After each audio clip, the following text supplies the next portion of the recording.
UC 버클리와 위스콘신 대학에서 고전학을 전공한 로버트 그린이라는 이 분이 계십니다. 그리고 이분이 쓰신 책의 이름이 뭐냐면 여러 책들을 썼어요. 그리고 우리나라에서는 이렇게 크게 인기가 있지는 않았지만 미국에서는 꽤 인기가 많았던 책들이 여러 권 있는데 그 중에 하나가 뭐냐면 마스터리의 법칙이라는 책입니다.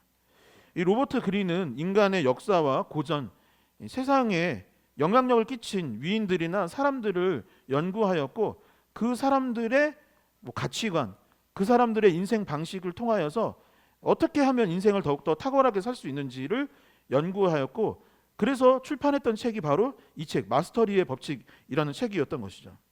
여러분 자신의 삶을 탁월하게 살아갔던 사람들, 위대한 업적을 남겼거나 위인이 되었거나 아니면 이름이 나지는 않았지만 자신의 삶의 자리에서 열심히 좋은 결과들을 내며 살았던 사람들이 여럿 있죠. 그런데 그 사람들이 여러분들 생각하시기에 원래 날 때부터 타고난 능력이 있었기 때문이거나 아니면 천재이거나 아니면 지능이 높았거나 아니면 어떤 탁월한 기능들을 가지고 태어났기 때문에 위인이 되거나 탁월한 인생을 살았을까요?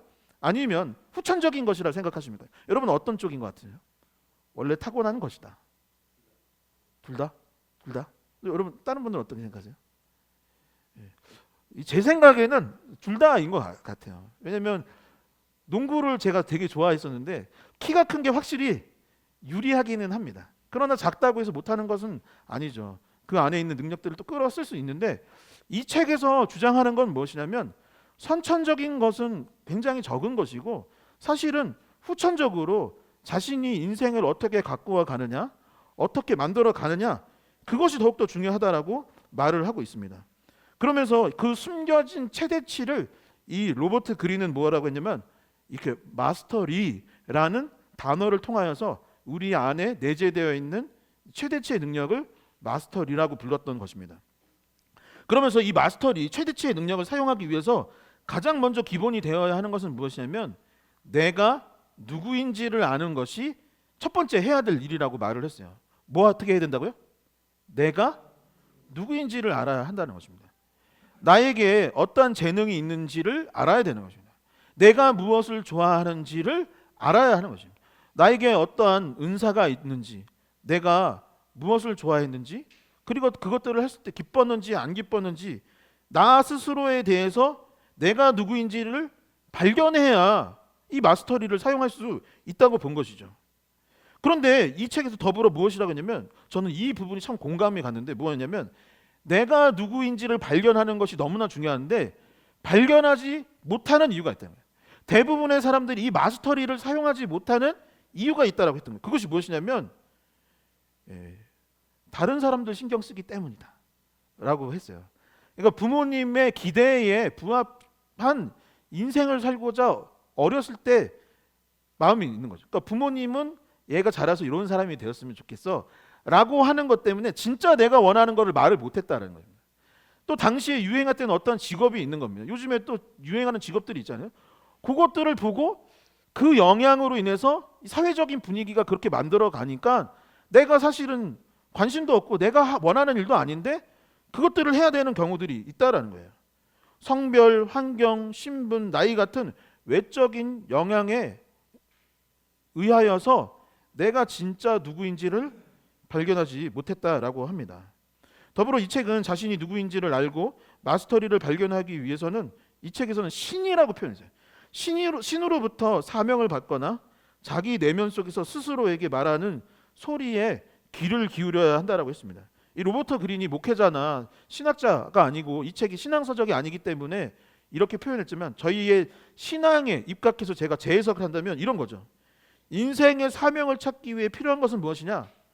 하나님께서 우리에게 주신 부르심, 사명이 무엇인지를 발견하고 거기에 귀를 기울여야 하는 것이죠. 내가 누구인지, 내가 무엇을 원하는지 스스로 성찰하고 고민하고 기도하는 과정이 필요하다라고 저는 설명드리고 싶습니다. 성도 여러분, 여러분들은 누구이십니까? 여러분 누구예요? 만약에 누군가가 여러분들한테 물어봐는 거예요. 여러분에 대해서 자신에 대해서 설명하라고 한다면 명확하게 설명할 수 있습니까? 나는 누구이며 무엇을 하기 위해 이 땅에 태어났다라고 생각하십니까? 나의 사명, 나의 주어진 달란트, 은사는 무엇입니까? 그것을 하나님께 여쭤보고 스스로 자신을 돌아볼 수 있는 이 주일이 될 수 있었으면 참 좋겠습니다. 오늘부터 우리가 함께 나눌 말씀은 신약 성경의 에베소서입니다. 사도 바울이 로마의 감옥에 갇혀 있었는데 이 로마 감옥에 갇혀 있을 때 썼던 몇 가지 성경 말씀이 있어요. 그 중에 하나가 바로 오늘 함께 나눌 에베소서입니다. 그리고 신학자들은 기독교가 무엇이냐라고 묻는 사람들에게 가장 명확하게 설명해 주는 책에 대해서 첫 번째는 로마서를 이야기하고 두 번째는 에베소서라고 말을 합니다. 기독교가 무엇이냐? 성경책 다 읽을 수는 없으니까 그러면 로마서 읽어봐. 기독교가 말하는 바가 무엇인지 알고 싶어? 그러면 에베소서를 읽어봐 라고 말을 하는 것이죠. 그리고 에베소서는 바울이 감옥에 있을 때 그 이름에서 느껴지듯 에베소라는 지역이 있었어요. 지금으로는 튀르키예, 이 터키 서해 해변에 보면은 에베소라는 지역이 있었는데 이 지역에 있는 동네 이름을 우리 인천도 대한민국도 많이 동네 이름 따잖아요. 무슨 교회, 뭐 9월 무슨 교회처럼 에베소 교회를 향하여서 기록된 하나님의 말씀이 에베소서입니다.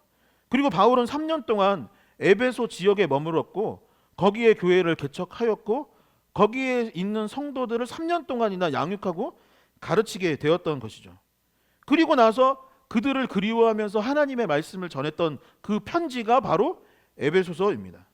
그리고 이 에베소서는 총 3가지 주제를 담고 있는데 첫 번째는 무엇이냐면 교회입니다. 두 번째는 무엇이냐면 그리스도인입니다. 세 번째는 뭐냐면 삶의 방식입니다. 다시 말해 에베소서를 통해서 우리가 깨닫게 되는 것은 뭐냐면 첫 번째 교회란 무엇인가? 두 번째는 그리스도인이란 어떤 존재인가? 세 번째는 무엇이냐면 그래서 교회와 그리스도인들은 어떤 삶을 살아야 하는가를 설명하는 게 바로 에베소서라고 할 수 있는 것이죠. 우리의 정체성과 그에 맞는 행동 지침을 가르쳐 주고 있습니다. 사랑하는 성도 여러분, 에베소서를 함께 나누는 동안 우리가 교회 공동체가 무엇인지를 한번 발견할 수 있었으면 좋겠습니다. 우리가 막연하게 교회라고 말을 하지만 교회란 도대체 무엇인가? 그리고 그리스도인으로 우리가 살아간다고 우리 기독교인이라고 말하는데 기독교인이란 도대체 누구인가? 그리고 교회로서 그리스도인으로서 어떠한 삶을 살아가야 하는지를 발견하고 그것을 삶으로 옮겨 실천하여 거룩한 하나님의 백성이 되는 축복이 있기를 주님의 이름으로 간절히 축원합니다.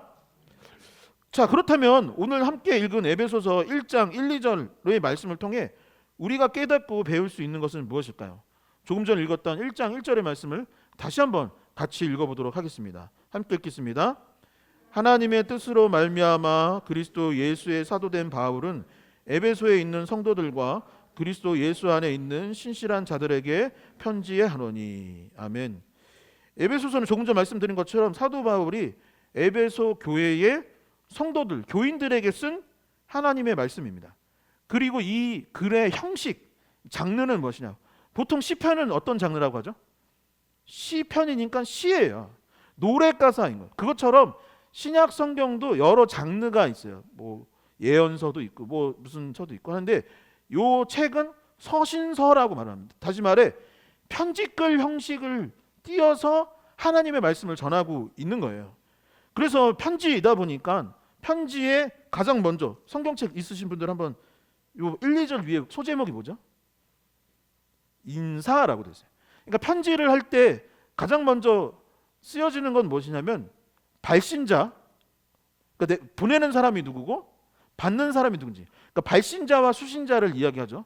그리고 나서 보통 편지에서 뭐라고 합니까? 더구야, 잘 지냈니? 나는 잘 지내고 있어. 에? 그죠? 인사, 문안과 인사로 구성되어 있는 것이죠. 그렇기 때문에 이 1장 1절에서 발견할 수 있는 것은 무엇이냐면 보낸 사람은 누구다? 바울인 것을 알게 되는 것이고 받는 사람은 에베소 교인이라는 것을 배울 수가 있는데 더 정확하게는 뭐냐면 바울이 누구인지 에베소 교회의 성도들, 교인이란 어떤 사람들인지 바울의 정체성과 성도의 정체성을 1장 1절에서부터 이미 설명을 하고 있는 것입니다. 그 정체성에 관해서 1, 2절에서 총 3가지의 정체성을 우리가 발견할 수 있는데, 첫 번째 우리가 주목해야 할 것은 무엇이냐면 하나님의 뜻입니다. 뭐라고요?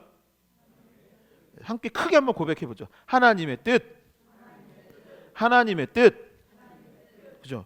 최근에 우리가 큐티하고 있는 이 민수기 말씀을 우리가 아침마다 묵상하고 있는데, 이 민수기의 저자는 누구냐?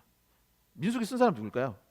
전통적으로는 이제 모세 오경이라고 하죠. 창세기, 출애굽기, 레위기, 민수기, 신명기는 모세가 썼다라고 이제 전해지고 있습니다. 그렇기 때문에 민수기는 당연히 모세가 쓴 걸로 우리가 알고 있어요. 모세는 어떤 사람이냐? 이스라엘에서 레위 지파에 소속되어 있었고, 그의 부모는 아므람과 요게벳이라는 사람이었습니다. 근데 다들 아시다시피 당시에 애굽의 왕이었던 바로가 어떻게 했냐면, 남자 아이들이 태어나거든 이스라엘 백성이 너무 출생을 많이 하고 건강하다 보니까 남자 아이들을 다 죽이도록 했던 것입니다. 그때 이 요게벳이 이렇게 둘 수는 없다라고 하여서 이 나일강에 갈대 상자에 담아서 이 모세를 띄웠고, 그때 이 모세를 발견한 사람이 누구일까요? 이집트의 공주가 발견을 했던 겁니다. 근데 봤는데 얘 이스라엘 아이가 같은데 너무 잘생긴 거예요. 참 잘생긴 게 참 중요한 것 같은데 아이가 너무 잘생긴 겁니다. 그러니까 얘를 내 아들 삼아야겠다라고 했던 것이죠. 그래서 이 모세가 죽을 수밖에 없는 운명이었지만 이집트의 왕자가 되었던 거죠.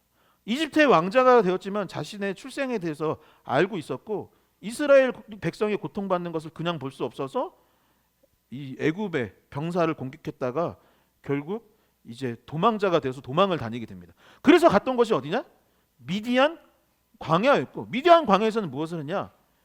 짐승을 키우는 목자의 삶을 살았던 것이죠. 그런데 80세에 어떻게 됐나요? 시내산에 갔는데 하나님의 음성이 들리기 시작했던 거예요. 모세야, 야, 모세야, 야, 하고선 그때부터 하나님의 일을 감당하는 이스라엘 백성의 리더가 되었고, 또한 음성을 듣고 전하는 메신저, 선지자 역할을 할 수 있었던 것입니다. 여러분, 모세가 노력해서 이렇게 살아갔던 걸까요? 자신의 의지나 노력이 있어서 이렇게 되는 걸까요? 저는 물론 어느 정도는 그게 영향을 끼친다라고 생각을 합니다. 그러나 우리가 높은 자리에서 그의 인생을 보았을 때 그가 이스라엘의 리더요, 결과적으로 선지자가 될 수 있었던 것은 성경은 뭐라고 말합니까? 그 안에 하나님의 뜻이 있었다. 다시 한번 고백해 볼까요? 하나님의 뜻. 하나님의 뜻. 하나님의 뜻이 있었기 때문인 것입니다. 다윗은 어땠을까요? 다윗은 유다 지파 이새의 아들이었고 막내 아들이었습니다. 그래서 젊은 날 그가 했던 건 뭐냐면 비슷해요. 양치는 목동이었던 것입니다. 양치고 이렇게 하다가 또 뭐 하는 사람이 하프 연주자였던 거예요. 지금으로 치면 이 기타리스트였던 것입니다. 그런데 어느 날 아버지가 부른 거예요. 너는 조금해서 안 보내줬는데 네 형들은 키도 크고 힘도 세서 지금 전쟁 나갔어. 블레셋이랑 전쟁하고 있는데 이 음식 좀 갖다 주라. 그럼 다윗은 뭐 하는 사람이에요? 오늘날로 치면 그죠, 배달 라이더였습니다. 배달 라이더 하면 지금 이제 스쿠터 타고서는 간 거예요. 전쟁터로 간 거예요. 근데 거기 갔는데 기분 나쁜 게 블레셋의 거인 장수 골리앗이 하나님과 이스라엘 백성을 막 저주하고 욕하고 있는 거예요. 가만둘 수 없어서 돌 한 댕이 딱 던졌는데 맞고 이기게 되었고, 그 후로 전쟁 영웅이 되어서 장수가 되었는데, 문제는 뭐다? 사울 왕이 질투하기 시작을 해서 도망을 갔습니다. 도망을 가서 갔던 것이 어디냐면 아둘람 굴입니다. 장수가 동굴에서 숨어서 살았던 거예요. 근데 그때 만났던 사람이 누구냐? 환난당한 자, 빚진 자, 마음이 상한 자들이 다 동굴에 숨어서 살고 있었던 거예요. 근데 그 사람들이랑 동료가 되어서 훗날 다윗 왕조를 일으키게 되었고, 가장 이스라엘에서 위대한 왕이 누구냐라고 한다면 다윗입니다라고 하게 되었던 것이죠. 여러분, 이 높은 곳에서 다윗의 인생을 쳐다본다면 다윗이 왕이 될 수 있었던 건 그의 노력이나 그의 어떤 열심 때문입니까? 아니면 하나님의 뜻 때문입니까? 성경은 무엇이라고 말을 하냐면 하나님의 뜻이라고. 다시 한번 고백해 볼까요? 하나님의 뜻. 하나님의 뜻. 여러분 방금 읽은 다시 1절로 돌아가 보면 1절에 뭐라고 되냐면 하나님의 뜻으로 말미암아 그리스도 예수의 사도된 바울이라고 기록되어 있습니다. 그런데 그가 원래 처음부터 교회의 리더요 사도 바울이었나요? 그렇지 않습니다. 이 고린도 전서죠. 전서 1장 15절을 보게 되면은 바울이 자기 자신에 대해서 막 회상하면서 뭐라고 했냐면 나는 죄인 중에서도 내가 괴수였다라고. 그러니까 바울의 원래 인생은 뭐 어떤 사람이냐?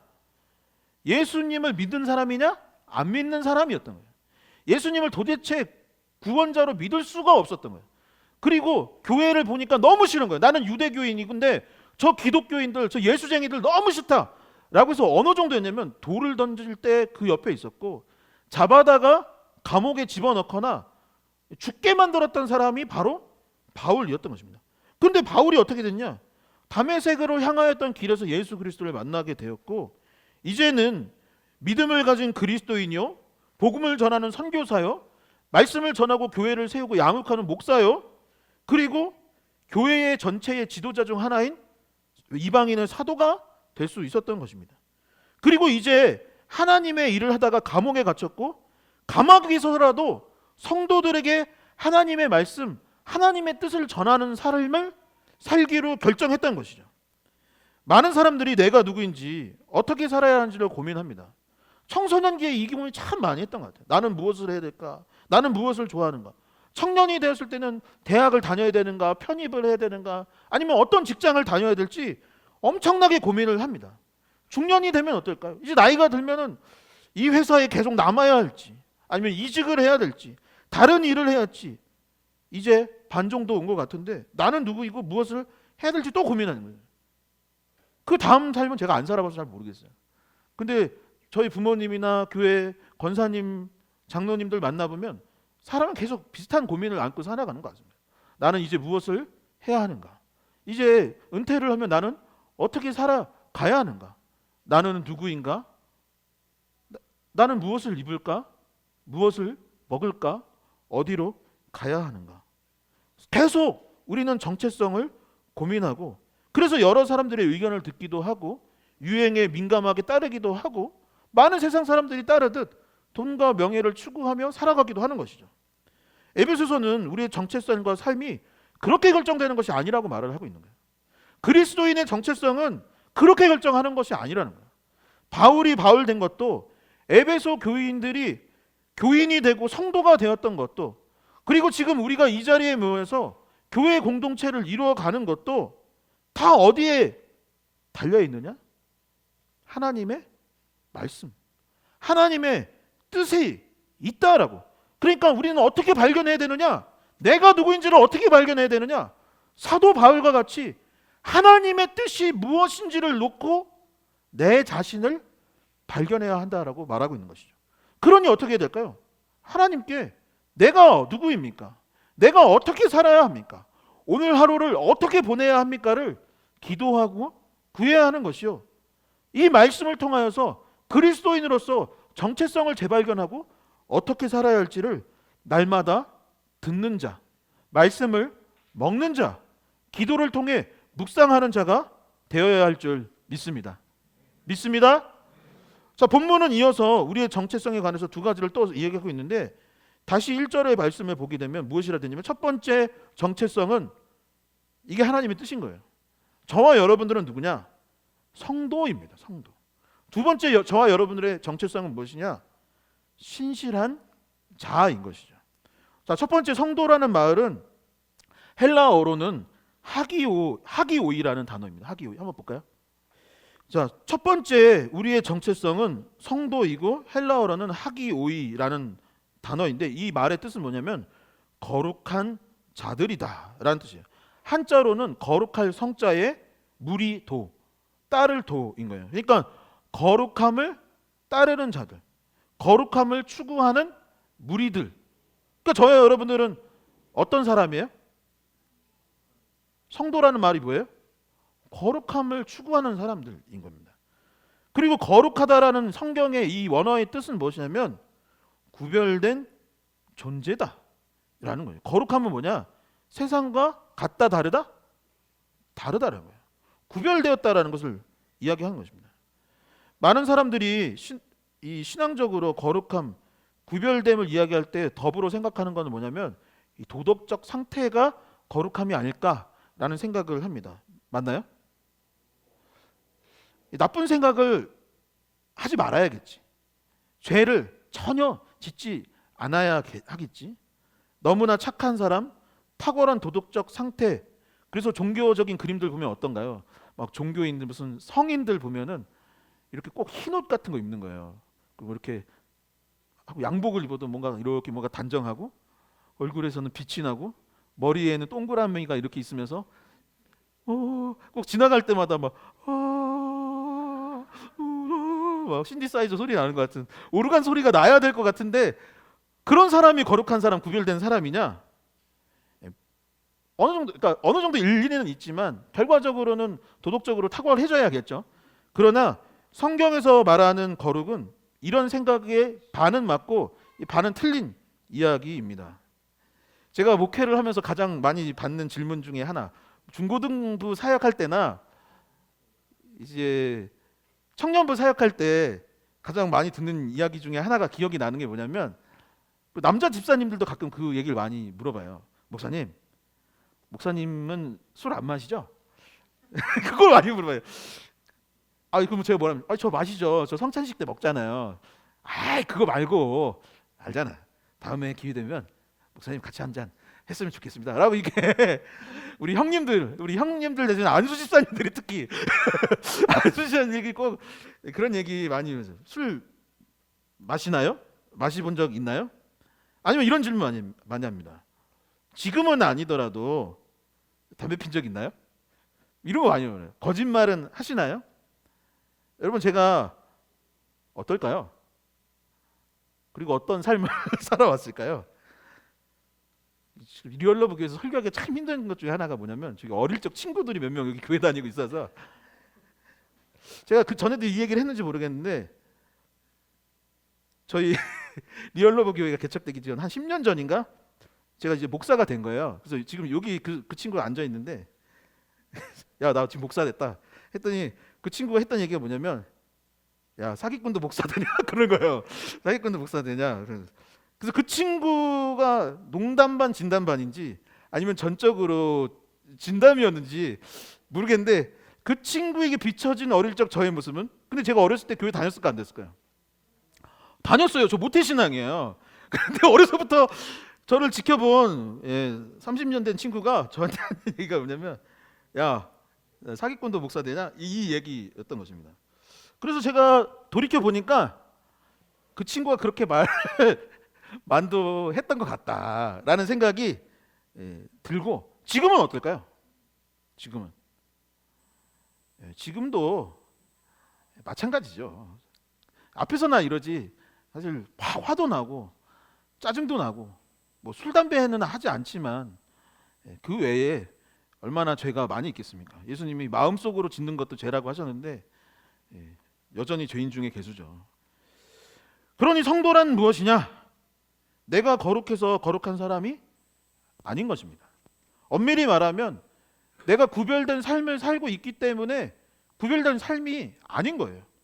그런데 왜 그럼에도 불구하고 우리가 거룩한 자, 우리가 왜 성도라고 불림 받느냐 하면은 우리가 여전히 죄성을 안고 살아가지만 우리가 그래도 구별될 수 있었던 이유는 뭐냐면 그리스도 예수께서 우리의 죄를 대신 지셨기 때문인 것이죠.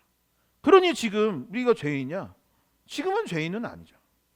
죄성을 가진 여전히 죄를 짓는 의인이요. 거룩함, 내가 완전히 도덕적으로 탁월한 인생을 살아서 성도라고 불림받는 것이 아니라 그분께서 우리를 성도가 되게 하여 주셨기 때문에, 전적인 하나님의 은혜로 말미암아 우리가 구원받았기 때문에 지금 성도로 부름받는 것입니다.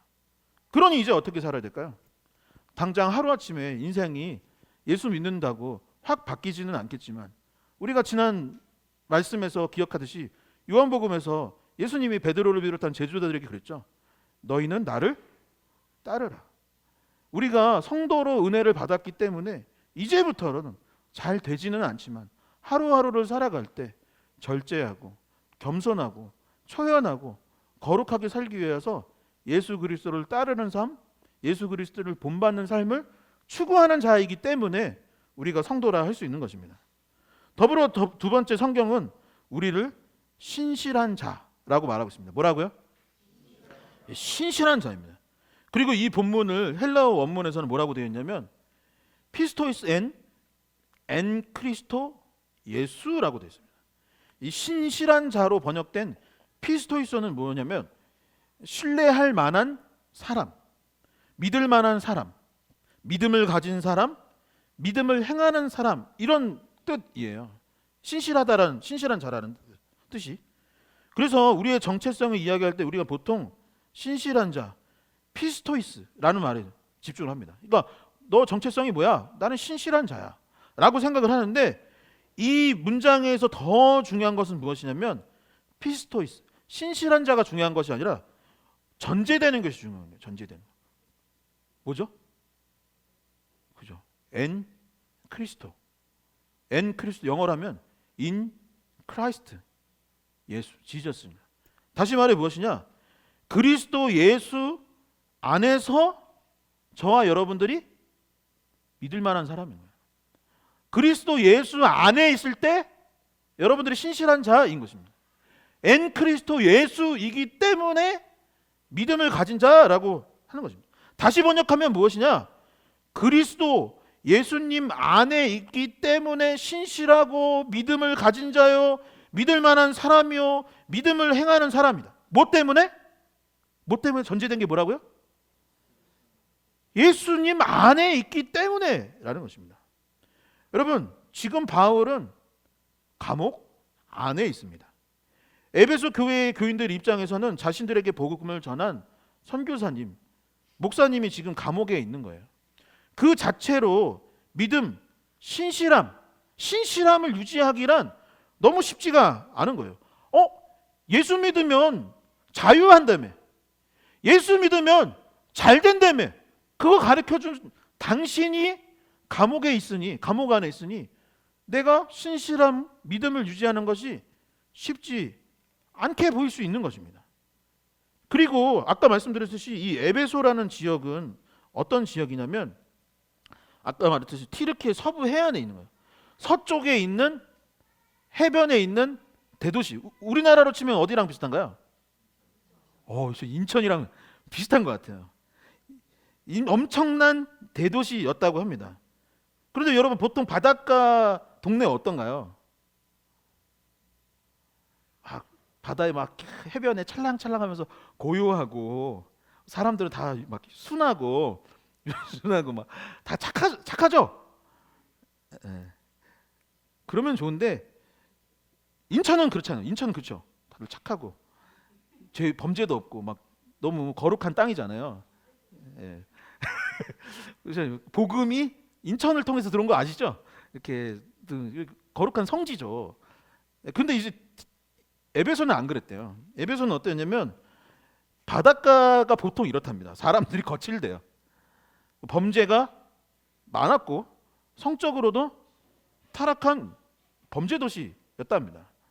아르테미스 신전이 있었는데, 이 신전에서 이루어졌던, 이 주변에서 이뤘던 건 뭐냐면 성매매, 그리고 유명한 에베소의 사업이 뭐냐면 우상 제조업으로 유명했답니다. 그러니까 배에서 사람들이 많이 죽어나가고 하니까 배에 보면 이렇게 머리에 뭐 우상도 달고 목에다도 달고 계속 부적도 붙이고 뭐 또 했다서 이제 무당집 같은 이 우상 제조업이 성행했던 것이 바로 에베소였던 것이죠. 그리고 거대한 원형 극장이 있었고 자극적인 검투사들의 싸움이 반복해서 이루어지는 이 마계 도시였다라고 전해집니다. 그런데 왜 에베소 교회의 성도들이 신실한 자죠? 왜? 자신의 리더는 감옥에 가 있고 동네는 이 모양인데 왜 에베소 교회의 교인들은 신실한 사람이죠. 왜? 엔 크리스토, 주님 안에 있는 자들이기 때문에. 에베소 그 동네 안에 있는 몸은 있지만 우리의 영혼과 마음은 예수 그리스도 안에 있기 때문입니다. 여러분, 다시 말씀드리지만 바울은 지금 감옥 안에 있습니다. 하나님의 일을 한다라는 이유로 온갖 고생을 하다가 복음 전하다가 지금 감옥에 갇혀서 사형을 기다리고 있는 거예요.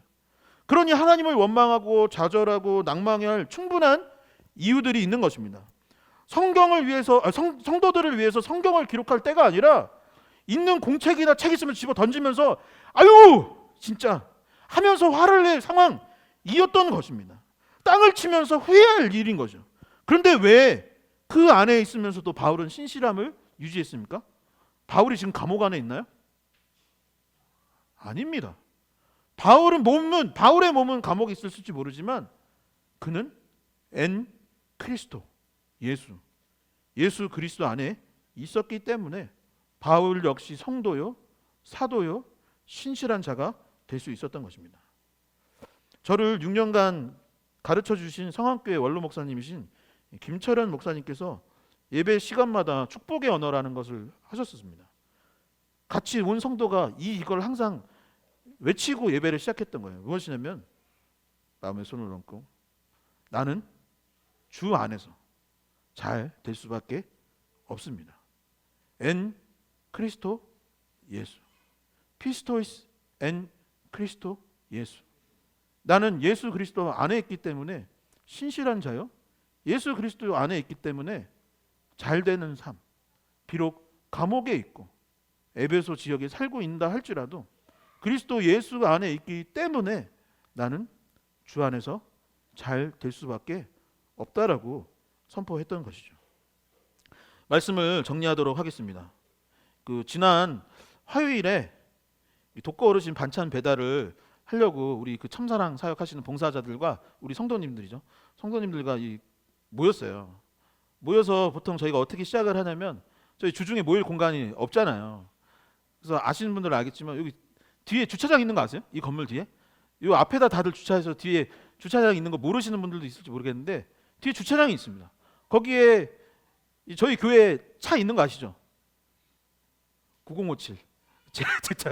원래는 제 차였는데 지금 이제 교회 차가 돼서 그 차 타고 이제 막 교회 사역을 하고 있는데 9057 대놓고 거기 하수구 옆에서 모여가지고 같이 이렇게 기도하고 배달을 하려고, 독거어르신들 반찬 배달을 하려고 해서 기도 마치고 이렇게 교회 주변을 돌아보는데 충격적인 걸 발견하게 되었습니다. 평소와 다른 모습이었어요. 뭐였냐면 6층에 교회가 새로 이사를 온다고 교회 간판을 지난 화요일에 보니까 큼지막하게 붙어 있는 거예요.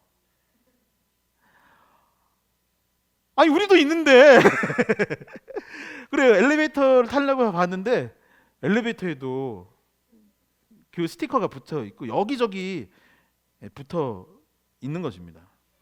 그래서 솔직히 속상했어요. 속상했습니다. 우리는 1년 동안 간판도 못 달고 있고 어디에도 뭔가를 지금 붙이지 못하고 지냈는데 좀 속상하다, 이런 마음이 들었습니다. 일주일에 교회 장소 쓸 수 있는 시간이 몇 시간 안 되는 거예요. 그래서 토요일 날, 금요일 날 목사님들이랑 아니면 이제 주한이랑 아내랑 와서 이 자리를 세팅을 합니다. 그리고 막 음식을 이렇게 막 하고 그걸 날리던 생각들이 막 스쳐 지나간 거예요. 그래서 속상해가지고 아까 조금 전 말씀드렸던 그 원로 목사님 김철현 목사님한테 연락을 드렸는데 목사님이 저한테 이렇게 카톡을 보내주셨어요.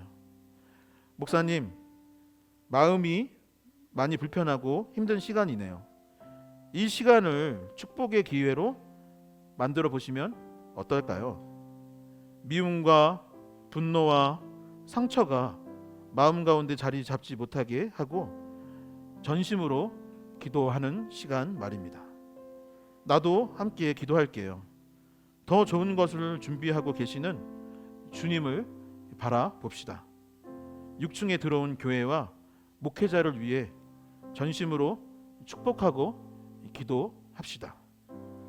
그리고 나서 기도하는 가운데 하나님께서 이런 마음을 주셨습니다. 6층 교회 이름이 영흥교회인데, 영흥교회는 우리의 형제, 자매이지 미워할 대상이 아닙니다.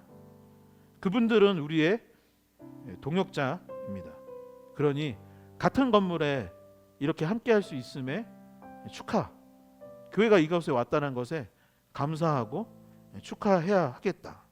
그리고 언제까지인지는 잘 모르지만 잘 지내야 하겠다라는 마음입니다.